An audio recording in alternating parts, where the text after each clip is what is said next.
Since 2017, the Italian Wine Podcast has exploded and expects to hit 6 million listens by the end of July 2023. We're celebrating this success by recognizing those who have shared the journey with us and giving them the opportunity to contribute to the ongoing success of the shows. By buying a paper copy of the Italian Wine Unplugged 2.0 or making a donation to help the ongoing running costs, members of the international Italian wine community will be given the chance to nominate future guests and even enter a prize draw to have lunch with Stevie Kim and Professor Attilio Scienza. To find out more, visit us at italianwinepodcast.com. Chin chin!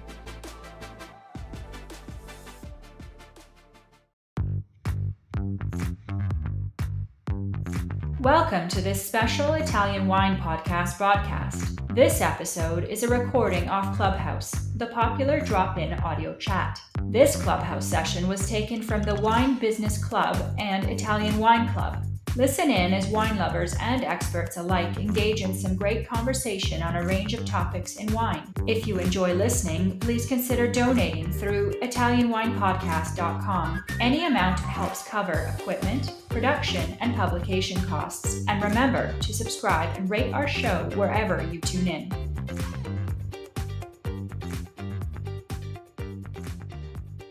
Okay, hello everybody. Oh, there's Chiara. Ciao! Ciaone, Chiara! Ciao carissima, ciao Stevie, tutto bene? Tutto benissimo. Ciao Matt. Ciao Stevie, ciao Chiara.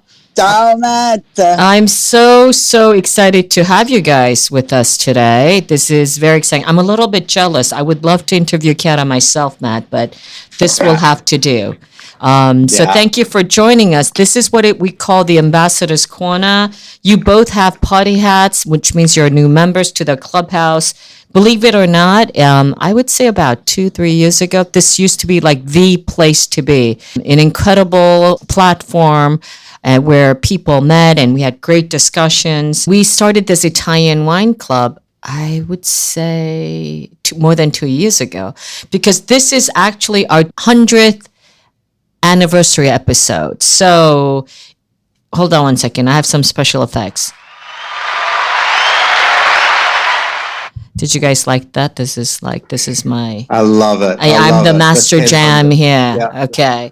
So first of all, I'm going to introduce Matt. The Ambassador Corners works like this. One of our Italian wine ambassadors at large, they choose their favorite producer and they get to do a deep dive, more like a fireside chat style, for about 60 minutes. In the beginning, I thought people would get bored out of their minds. It's very long, but believe it or not, this is one of our most popular shows. And let me just do some wagering here. I will put my money that today's episode will be one of the most popular listens of all time, because there are not many of us here today, but we replay this the audio on the Italian Wine Podcast, and that's where we have a huge following. So let's get on to the show today. Today's mod is Matt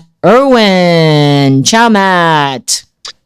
Ciao, Stevie. Thank you for having me. I'm so excited tonight, especially to have my friend Chiara with us. Oh, you may be excited, but what time is it? Where are you? Are you in Brisbane? Yeah, no, I'm in Sydney, Australia, and it's 1:30 in the morning. Shit, and you're still awake. Mm-hmm. I am. I wouldn't have missed it. Okay, excellent. Thank you for making that supreme sacrifice. So for those who are unfamiliar with Matt Irwin, where did you grow up? Yeah, I grew up in Brisbane. Yeah, you have that terrible Aussie accent, so I figured as much. That's right. And then, right. but you kind of moved around a bit, though, right? I know you have a Canadian wife. Are you still married? That's right. Yeah, absolutely. We all lived down in Sydney with 2 kids. It's holding strong. But yes, I met her over in Europe a long time ago. Well, we don't want to date ourselves, but when did you start with wine? When did you get the wine bug? About 15 years ago. After I left Europe, we moved to Canada, and I lived in Calgary for 6 years, and that's where I started working with Italian wine with an importer there in Calgary. And from there, I haven't stopped with Italian wine. Okay, and now you're also working with an Italian wine importer, is that correct? That's right. So I was working with Trembath and Taylor, I think Australia's best Italian wine importer, for 11 years. But I recently left. I now work for WSET, the Wine and Spirits Education Trust. Because when you came down to Italy, you were telling me, you gave me kind of an anteprima of about this new job here. So you're no longer working with the Italian wine importer, but you are now working with WSET. And what is your role in WSET? So I'm business development for Australia and New Zealand. So I get to hang out with all the educators in Australia. Okay, excellent. And you are also in the MW program? Yes, just did my stage 1 exam a couple of weeks ago. How do you feel? Yeah, okay. We'll see. We have results are a few months away, so put it out of your mind. Okay, great. We have a bunch of course, members from the VIA community, part of the Master of Wine program, and some of them are in fact Master of Wines themselves. But more importantly, you have been anointed as the Italian Wine Ambassador in the Vinitaly International Academy program just now, recently in April. That's right. That was exciting to get that one. I'd wanted that for a few years, and COVID had held it up, and finally I got to achieve it just a couple of months ago. Okay, great. So tell us why you have chosen. I mean, you work for an Italian wine importer. You know thousands of winemakers, I'm sure. So why did you select Chiara Boschis to be in the room with you? Because she's my favorite in both her wines and the person. Oh, my goodness.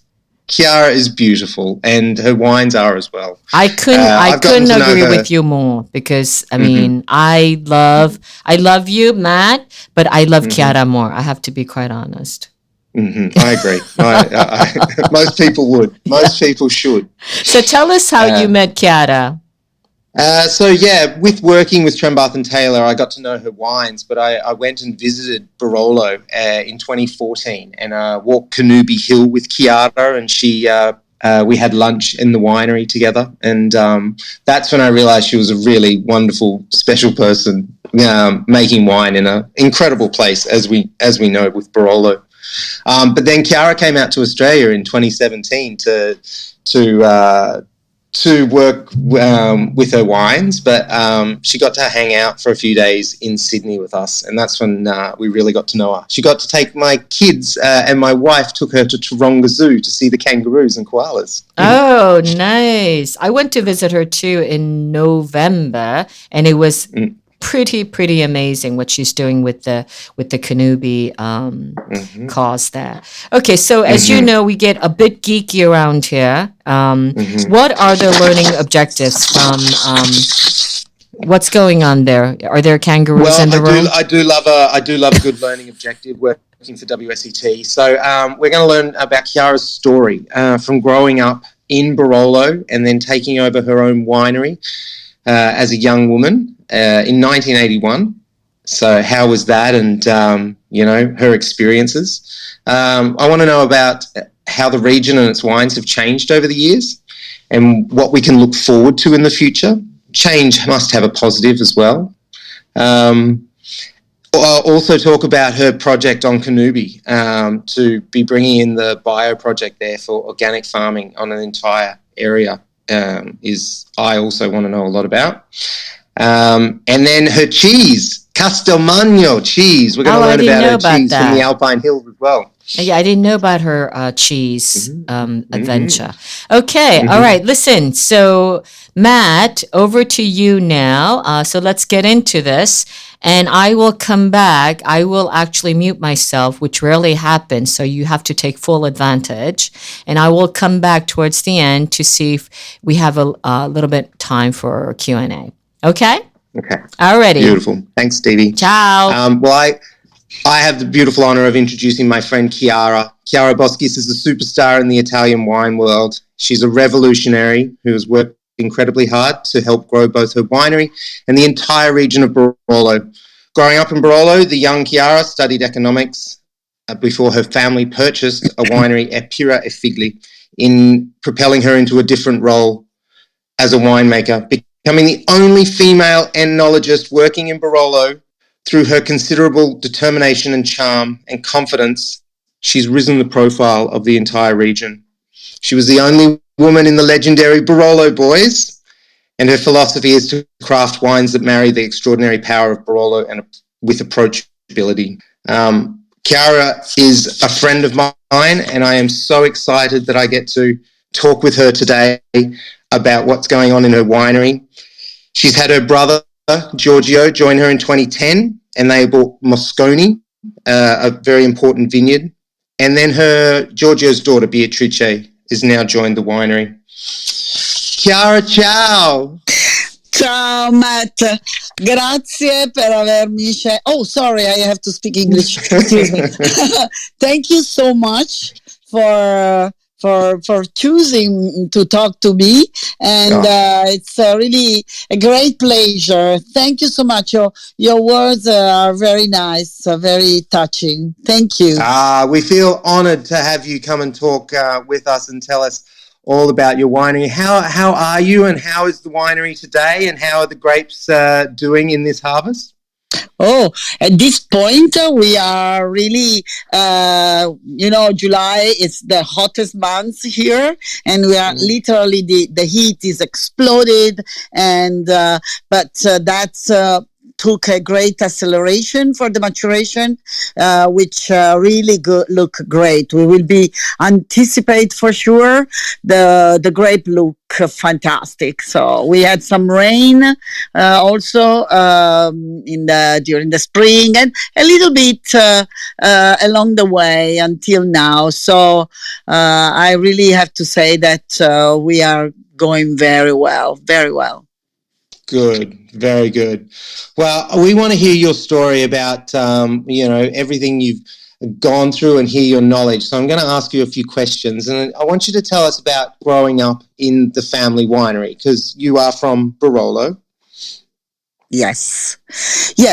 I come from a family that own a very old winery in the village, but also that in the past women were not supposed to take over wineries because the girls normally were getting married and abandoning the family.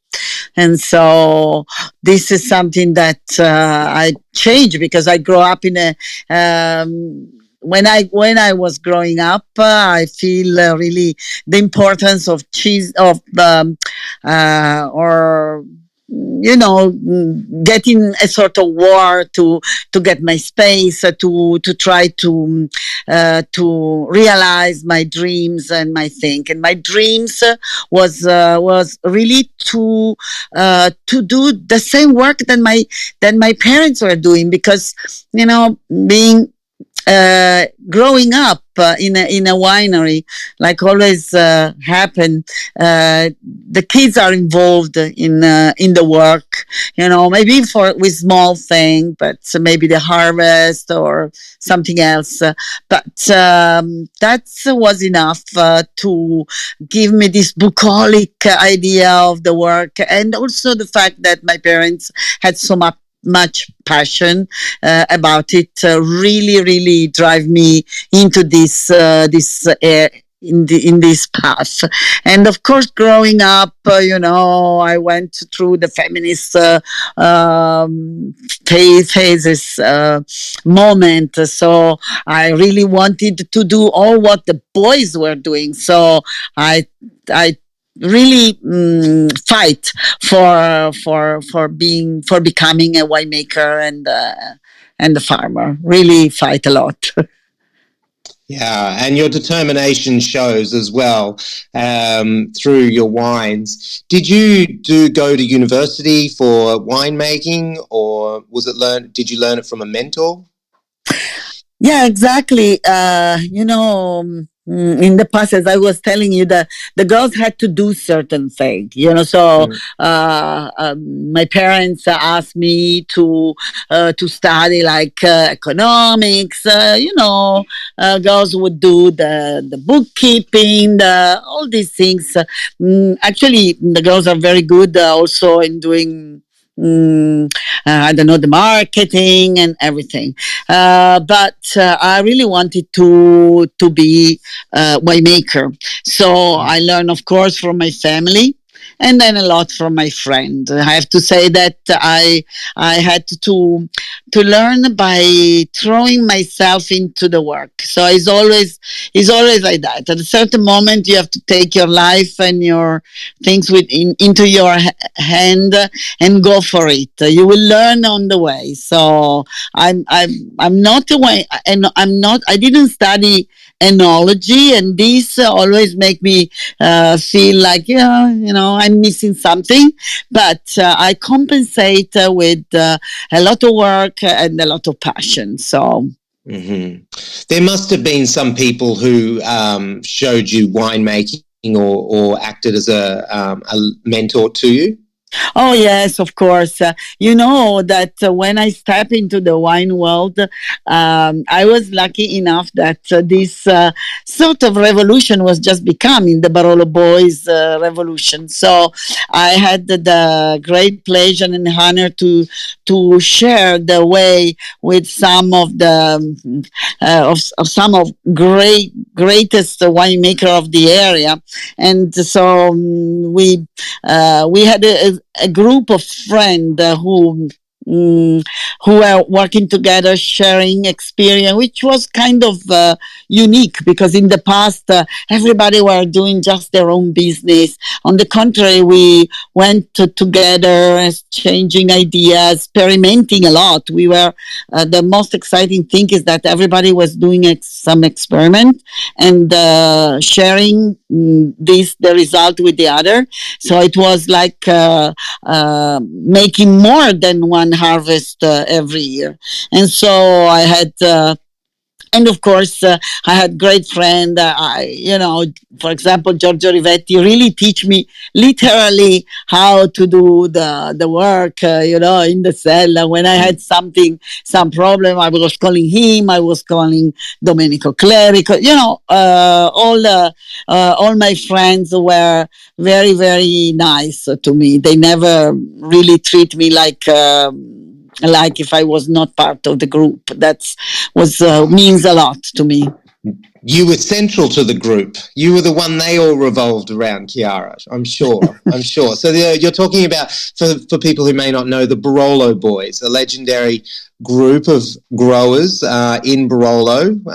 Correct me if I'm wrong, through the 80s and 90s.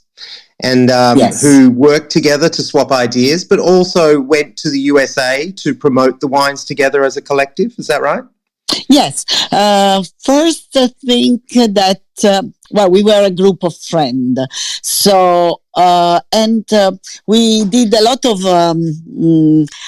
discussion because we realized that we had a lot of potential because the Barolo was not well known back then, and we really believed in the potential of this wine, and we really wanted to present to the world this wine. But we also realized that in the past was interpreted in a too rustical way. So we tried to give more elegance and finesse to this wine. But and in the same time, what we wanted to do was because we are farmer, to get more respect for the work that we were doing. So what we realized is that we wanted to become cool farmer, and so to be like a special artisan that create not only a good product. We wanted to create something special, something almost artistic, So we work hard on this direction. We realized that because we are farmer, we could put even more effort in working even better in the field. So lowering the crop, for example, a lot, and then in the cellar. Refining very much the way of working. So clean environment, clean barrel. I think that our best idea anyway was to focus on the terroir and so show the differences from one village to another. And at the certain moment when we had in our hand this quality wine, where we were of course proud of it, we realized that we had to share this wine and this experience with the rest of the world. So the first important trip was really in United States. Because we met Marco De Grazia. He was half Italian, half American, very enthusiastic, wine nerd, So he helped us to find a way to find not only customers. We really find supporter, people that still today they be really fighting like in a mission to make the Barolo well known. Yeah, well, it's and the wines keep getting better and better as well. What you brought into the cellar management in Barolo has completely revolutionized the region. But when you went through the vineyards and started dropping all of that green fruit, what was the older generation saying to you? It was a great shock for the older person, because you have to consider that simply the generation of my parents, they've been they were experimenting the starvation of the war period, So in one generation from my parents to me, there is a huge jump in study, for example, because I was able to go to the university. My parents did only the elementary school, so they gave us more tools, of course, to learn. And that's why we thought about all step by step, which was the direction to increase the quality of the wine and increase also our position, because before to be farmer was really considered very badly, and so the people seeing us throwing away, wasting all this wonderful fruit, they were shocked. Like they were shocked when they saw us changing barrels. They were shocked even seeing us going around the world to present the wine. They were thinking that we were going on holiday, and or maybe even what we thought was that because our wines are wine for food, we realized that it was important to make the people appreciate the combination of our local food with our wine. And again, so the people thought, oh, these guys are just party guys. So there were many aspects of what we were doing that was completely different from the past, because the past was different. They had,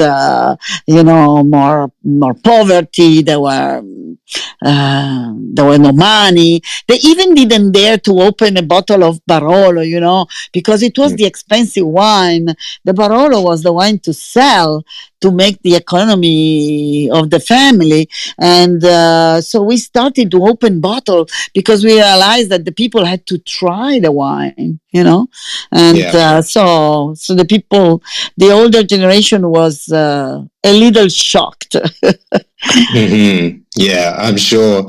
But in terms of the viticulture, you've been organic, your vineyards, since 2014 vintage, is that right? No, I was always organic because, this is something that I really learned from my father. That he really loved a lot the vineyards, and he refused to give some chemical, especially in the 60s. All of a sudden, it seems that the chemical the chemic molecular, synthetic molecular, could solve the problems, all the problems. So people were coming, knocking at the door of the farmers, say, "Oh, there is this medicine that get into the system of the plant and make it so you don't need to do the treatment because But because of that thing, the fact that those synthetic molecular remain in circulation, that is the negative things as well, because we cannot get rid of it and it's polluting, and you eat or drink this molecular, so it's not good. And so my father never really liked it, and it's funny because those salesperson were making fun of him, saying that he was a Jurassic dinosaur. So, but I realized that I always told him, I said, "You're not behind, you are in front," because I really learn how it was important to be clean, to be organic. I never really believed, like my father, in all those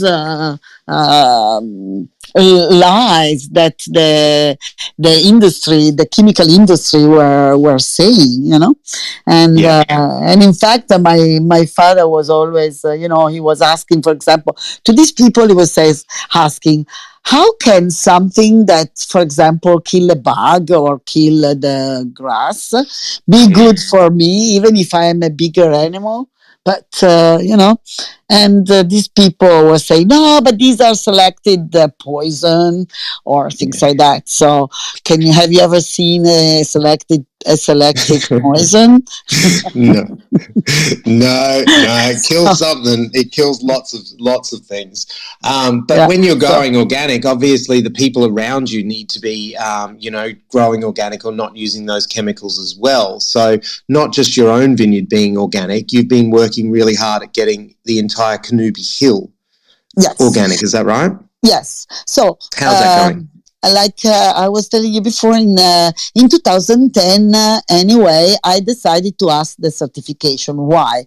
I was organic before, but I realized that it was important to start to talk about organic in a very serious way and to show on the label, the symbol, to make the difference. And so in 2010, I asked the certification. 2014 was the first year of that I could go out with the label of organic, and was also difficult vintage.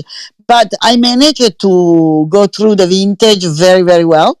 The wine was great, and I really get convinced that was really possible for everybody to become organic. And as you pointed out, if you are organic, but your neighbors are not, you have a problem, right? And of course, you have one solution is to create a sort of buffer zone, a bell of respect. So the grape that come from maybe 1, 2, or 3 row has to be sacrificed. You cannot use them for your wine, because when the analysis on the wine is made, the tolerance is 0 for chemical. But there is another possibility, which is the way to convince your neighbor. And even if it seems weird, because in this society there is more habit to suit the neighbor instead of making friendship, which is exactly the opposite like it was in the past. In fact, I've always been remembering my father was teaching always telling me, your neighbor has to be your best friend, because they are those ones that are so near to you when you need the help, and they can come and support you. So I always keep that in mind, because in the past, the people were really helping each other a lot. There was no TV, so they were even going to each other's table in the evening to play cards, to talk, to sing, and to spend the evening. And so there was a good relation. Today, people goes on court and is crazy. Like even in Canubi, it happened, just a few years ago, people went on court for the name, for many reasons. And I thought it was time to change, to have a positive thinking. And that's why I had this idea that really like a little lamp that comes up in my brain. And I said, wow, that would be fantastic if I could convince everybody. And I have to say that the fact that I always behave well with my neighbors and with the people really helped me a lot. And today, the project of the Canoe Bio is it's really at a good point. Good. You must be getting very close, and at least having most of the hill working organically, and just one person who, or a couple who maybe are working on the edges. It's an amazing achievement to have the entire of what I consider to be the greatest wine hill on the planet. I am an Italian wine lover, but I think Canubi is one of the greatest hills to grow grapes anywhere in the world. So instead of using insecticides and pesticides and herbicides, you grow cover crops between your rows, don't you?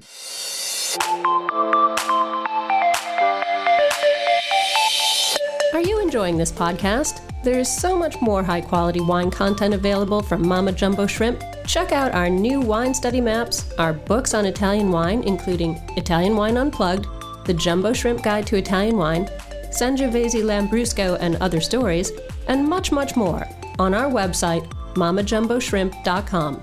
Now back to the show.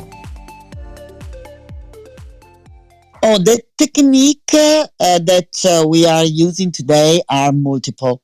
So, like you said correctly, the first thing is to have the environment that is healthy. And that's the contribution, important contribution is, of course, to seed the cover crop. So, because we have the monoculture, and we have only vines, we have to create this varietal by seeding different flowers and different herbs. And this is very important because we can attract different kind of bugs. For this reason, I also put in the middle of the vineyard the hotels for birds, or hotels for insect house. So this help to maintain the diversity. We have more bugs, but more birds who eat, or even the bat, for example, are very, very useful. But not only that, we have many systems that are, for example, now we tend to use a lot of living thing that can support us. For example, we use bacteria, we use yeast, we use seaweed, we use extract, we use mycorrhiza. So there are many, many natural products that are very effective. I always make the comparison with the health of the person, So what we try today is to work on strengthen the natural defense of the plant, exactly like the medicine does with us as a human being. So instead of curing, it's much more effective to strengthen the natural defense. And for this reason, with the vaccination, with I don't know, a healthy life, and things like that. Yeah, right. Yeah. And with the world getting warmer, things must be changing in Barolo as well, from when you started growing Nebbiolo and Barbero? Yes, that is the big problem. And that was also the reason why many years decided to go for the certification organic, because I thought was important to start the debate, that was important to start to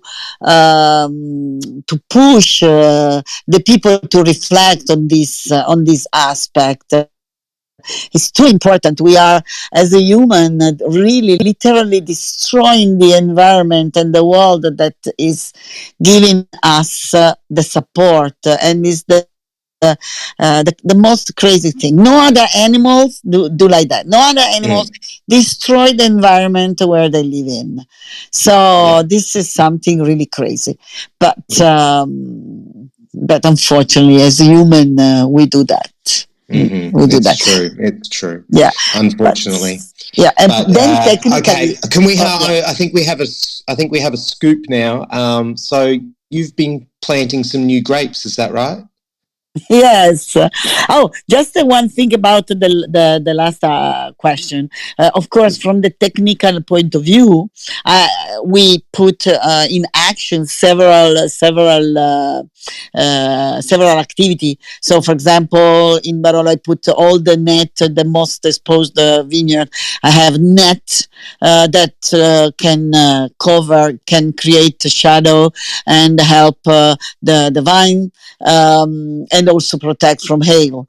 Also, the managing of the canopy, for example, not at all any cut anymore. The idea is to create a sort of big umbrella, big hat to protect the vines and so on. Then we work, all the work of the cleaning of the vines are done on the back side in order to not take any leaves on the front. So there are many things. And ultimate, because last year we were in a shortage of water, we started to think about how have eventually in the future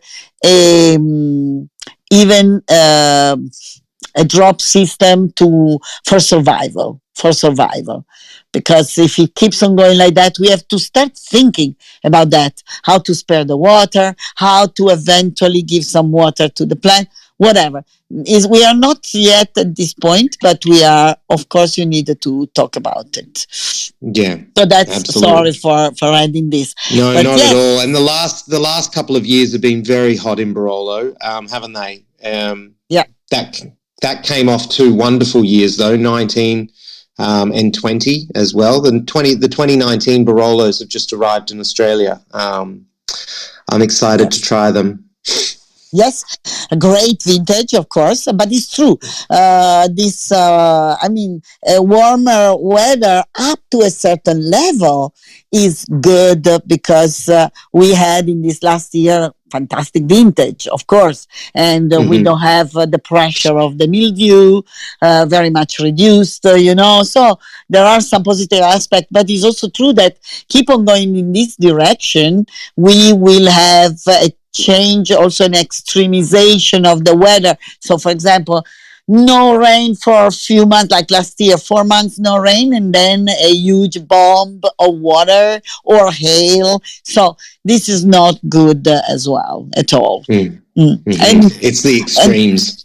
It's the extremization is too hard. But yes, 2019 is the new vintage on the market now. Is gorgeous, and we just finished bottle today with the moon of July, the Barolo 2020, and the Nascetta that you were talking about is something new, something fun, because many customer and friends were always teasing, saying, "Hey, come on, you never think about doing a white or whatever," and I thought, well, why not? Why not? With the global warming, it's nice to have a fresh bottle of Nascetta in the refrigerator. It's local.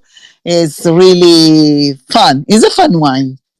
Yeah, absolutely. So when will this Nascetta be ready for bottling? Well, this year will be the first year of production. Okay. So we still have some time. And where is the vineyard located? Is it in Barolo, Langhe? Is in Monforte. You know Monforte. that Narcetta originally comes from Novello, but it's possible to plant. It's knitted, you know, and in these last years actually became more popular. It was forgotten for so long, but. And I have a vineyard in Monforte d'Alba that I was a piece of land that I was able to purchase from recently from a cousin of mine, and so I thought, well, why not? Before I didn't really had the opportunity, but with a new piece of land, I said, why not? It's a very small quantity. Will be probably more used for personal drinking and friends. But we'll see how it comes. Always changing, Chiara. So you really have forged a pathway for female winemakers around the world. Do you think there's some things that women are better at with winemaking or growing grapes? You know what? I've been fighting all my life to have the equal right to be considered the same. So, to be honest, I think we are the same. Oh, it's true that we have difference between men, especially from the physical point of view, of course.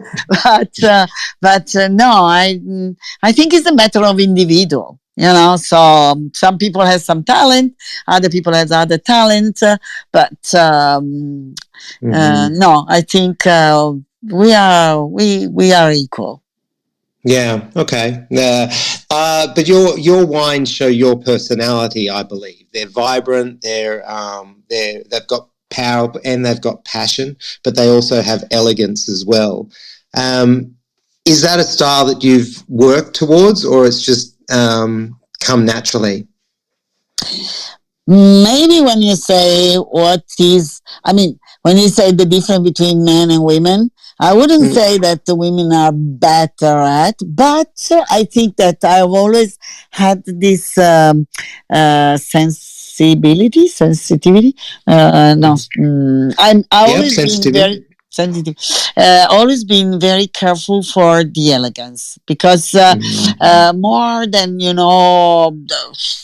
the power, the whatever, I like the balance, the finesse. I really like when everything is in balance, and I like wine that has a strong personality, that are long, but that are kind. So that's always been and I'm lucky because I had in my hand the vineyard that is the queen of the elegance. Cannubi has always been famous because of this finesse and elegance. And I realized how different can be one area to another, because when back then with the Barolo boys we were trying the wine of each area, I was amazed how difference there was from one area to another. And now that I have the possibility to vinify Mosconi can be very bold, so for me the mission was to really drive this wine that has a great body into the direction of elegance as well. Yes, and they do have their own personality, Cannubi and Mosconi, but they have your style behind them. You also return to more traditional Barolo and have a blend of different vineyards in Villanuova, is that right? Yes. When my brother joined me in 2010, we had the possibility to buy more vineyards, and now we have 9 different crew, which is a lot. So the idea, I have always been fanatic about the terroir, about showing the differences, but also to have 9 super small quantity of different Barolo. it's problematic to manage. And so I thought that the idea to show the two completely different wine, Cannubi and Mosconi, would be very intriguing. But the traditional solution, the classic concept of the assemblage is fantastic. And I thought it was time, with the arrival of my brother, to close also a circle, we say in Italian, close the circle, when things goes back home, and to pay a homage to the heritage of my family. So the assemblage expressed this incredible and fantastic tradition. So all three Barolo has completely different personality and different character, but these come, of course, like you said. I try to be gentle, to be very kind to this wine, but essentially they express the area where they come from. Yeah. Yeah, and you're able to show that through some deft touches with the winemaking as well. You don't use as much oak as you used to, new oak, I should say. Is that right? Yes. Well, I have to say that the vinification of the Tri Barolo is done on purpose in the same way, because in order to show the difference of terroir, you have to do the same thing for all the wine. Otherwise, if you change something, for example, if you do all bunch, full bunch, whatever, or I don't know what, you change the character. So the vinification is the same.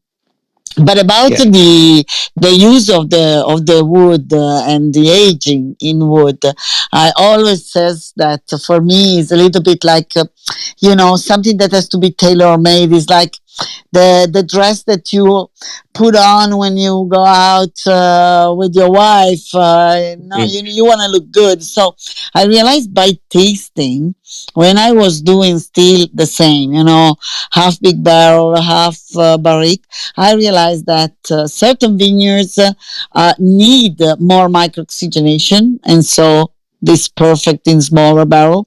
Someone else don't, so they go in bigger barrel.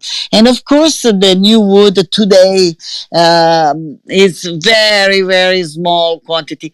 It's true that in the past we had to change all the barrel because the barrel in the cellar were super old, and so at the beginning the impact, of course, we had a lot of new oak before necessity, and the impact was a little bit violent, of course, because the wine sometime had this oaky tone. But today you don't find it anymore. So now we have barrels that are that are in the cellar since many, many years, and we are able also to clean them very well compared to the past. In the past, people didn't have the water in the cellar, so they had difficulties even to wash the barrel. Today we have technique that we use very, very little water, and we maximize the effect by with the pressure, and so we have barrels that are always perfectly clean and efficient. And that shows in the wines as well, the precision of fruit and the beautiful treatment with the oak framing. There is definitely it shows the care has happened in the cellar and also in the vineyard as well. You've actually got your niece Beatrice, who's come in to start working with you recently. She's just graduated from an enology degree. Yes. My brother has 3 girls that are really fantastic. The oldest, Beatrice, is already working in the winery. She's an enologue. She studied at the enological school, and she went to university. So she's very smart and very passionate. I really can see myself in her, and this touched my heart because it's so exciting. For me, it's like she gave me the possibility kind of take away 40 years from my shoulder, because she arrived with this energy, and it's really fantastic. I'm so proud, so happy for that.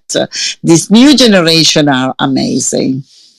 Good. Has she brought some new ideas into the winery yet to revolutionize some things herself? She still have to learn, of course, but I can see that she's so curious. So we are trying together so many things. Every harvest we do some experiment, we try, and it's nice. So it's really exciting. Yes, we experiment a lot, really. And this is good because with her energy, it's much easier, because whatever. Absolutely. Someone to clean all those barrels. Exactly. So the idea now, let's try. It's a new idea. Okay, let's try. We see it works. It's fantastic. Yeah, absolutely. Now Nebbiolo always gets all of the limelight over in Barolo, but I think Barbera is one of the world's great grapes as well. Your Barbera is delicious. Has the warming climate been beneficial to Barbera? It seems to be in a really beautiful spot at the moment, Barbera. Yes, of course, Barbera is a grape that is amazing. It's fantastic. I love Barbera as well, and of course the global, the global warming until now, up to this level, over I don't know, but until now, yes, gave the possibility to the grape to express even more and to mature perfectly, because the Barbera need really a perfect ripening degree. But Barbera is very much challenging this period, because with this stress given by the weather, plants are, can become more sensitive to attack of illness, and Barbera is in this moment under attack of a alien. I can call alien illness, that is the la flavescenza dorata. So right. That's the fruit fly. No, here's another thing. No, well, you're talking about the Suzuki, the fly. Yes. No, this is something else. And we have a lot of, unfortunately, with the world's more open like that. Sometime arrives something. So this Flavescenza dorata is a phytoplasma. So it's a sort of virus, bacteria in the middle, right? But it's more like a virus, because there is no cure. And so it affected the circulation, the vessel of the plant, close the vessel and cause the death of the plant. So it's really the new philosopher. And for this reason, now we are really very much challenged on that. We have big loss of plants, but I do not give up. I keep on replanting as soon as I see the illness. You have to. It's very important for us to prevent. And so as soon as you see the symptom, and in this period where the symptoms are getting clear, I'm going out to check the vineyard every week. If I see a symptom, you have to take away the plant, because if you leave a plant with that is affected, the carrier bug, there is one, or who knows more probably, bug that can get affected while eating from that vine, and can transmit it to another vine. So it's very important not to have a plant that are ill. Because the bug itself is innocent. He don't know. He eat what he can, right? And for this reason, but it's important for this reason not to give the opportunity to the bug to get infected and transmit it. Yeah. So when you remove the vine, do you have to take the roots as well? Is it infected down in the roots, or just the trunk? No. No. As soon as you take away the vegetation, is gone. It's done. You don't need it to do it right away. In this moment, we have no time to do that work. but you have to take away all the leaves. So you don't have to leave any leaves. So that there is no insect that can feed and get infected from that plant. Yeah, right. And it's only affecting the Barbera? Barbera, no, many variety. For example, but Barbera is particularly sensitive, and probably also because Barbera is particularly loved by the bug, because it has less tannin. Nebbiolo, for example, is probably more resistant itself as a plant, but I'm sure that is also less loved by the bug, and so we. You can have it also in the Nebbiolo. The Dolcetto is also kind of sensitive, or the Chardonnay was a disaster. The people that plant the Chardonnay, now goodbye. Yeah. Yeah, that's true. But you're not just in wine. So you have a cheese up in the Alpine Hills, Castelmagno, is that right? Oh, yes. This is a project that is very near my heart, of course.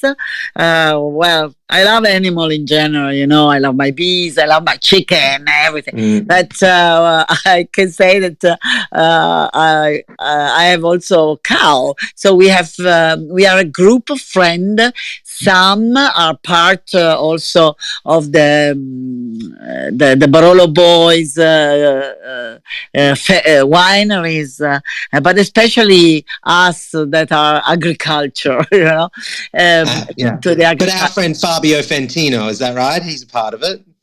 Is more than him is Claudio, that is the cousin that look after the vineyards, and Elisa, who of course. Yes, who has been as a young woman helping us managing the project. When she graduated with a thesis on this project. She fell in love with it, and so we involved. They say, "Okay, go ahead and manage." But now we are kind of organized. So at the beginning, we were doing everything ourselves. So, for example, all the cleaning, we were camouflaged like, okay, let's do the party of the cutting the grass, which was, of course, not a party, but was really cutting the grass. And but today we have more. We were really able to start a project that, like in our intention, would bring some hope and also option of work in the mountain. So we have people employee now that look after the cow, look after the production. So it's look after the rooms. We have some very pretty chalet up there. Beautiful. I'll have to come and visit. It's gorgeous. Can you describe the cheese for people who don't know Castelmagno? Yes, the cheese is one of the most important Italian cheese. We call like for the Barolo for the wine, the Castelmagno for the cheese. It's a very it's a cheese of hard pasta, It's not soft. It's like, for example, the Parmigiano, let's say, hard. But is aged in a grotto, in natural grotto with high humidity for at least 1 year. And we sell it 1 year later, the production, and it stays 1 year in this grotto. We always clean, turn it up and down, and let it mature. Inside the cheese will be created a natural vein of green. So it's not like the gorgonzola that they put inside, These are naturally created like that. It's amazing. Wow. So it's very tasty, very good. In fact, it's really also very much used for food, for cooking. You probably have already ever heard about the gnocchi al castelmagno. So they are very, very good. And there is also a unique way of producing it, linked to the cultural story of the mountain, because the people were in the mountain for years, for all the years, and in winter, maybe with the cow, in order not to waste the cheese, they would remix the cheese of 3 days. So this very particular, unique way of production makes this cheese absolutely unique. And I'm sure it goes perfectly with Barolo from Kanubi, maybe. Yeah. Of course. Yes. Of course. Well, Chiara, I just want to say thank you so much for coming and chatting on the podcast tonight. It's been an absolute honor and pleasure to chat with you. You know I love you, and you have been a great friend for very many years, and I feel very privileged that you were able to come on and talk about your wines and your story and what's happening in Barolo, and especially on Kanubi Hill. So thank you. Matt, thank you, Matt, very much for these wonderful talks. Thank you, Stevie. Thank you, all of you guys that spend some of your time to listen to these stories. Grazie. Oh my goodness, I did not want this to end. The hour just flew by.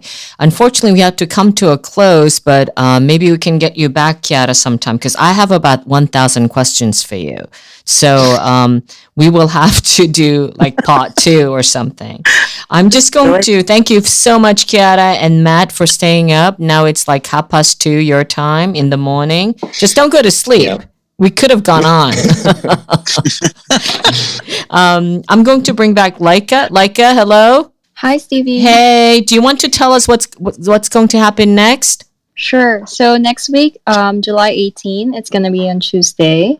Ana Gallegos, she's also a Master of Wine candidate, and she will be interviewing Adriana Burkhardt, the proprietor of Ariglio in Terra Bianca. So that's going to happen next week. Excellent. Thank you so much. This was a special anniversary edition indeed. Thank you so much. Alla prossima. Ciao ragazzi. Ciao. Ciao. Ciao ragazzi. Ciao Chiara, un bacione.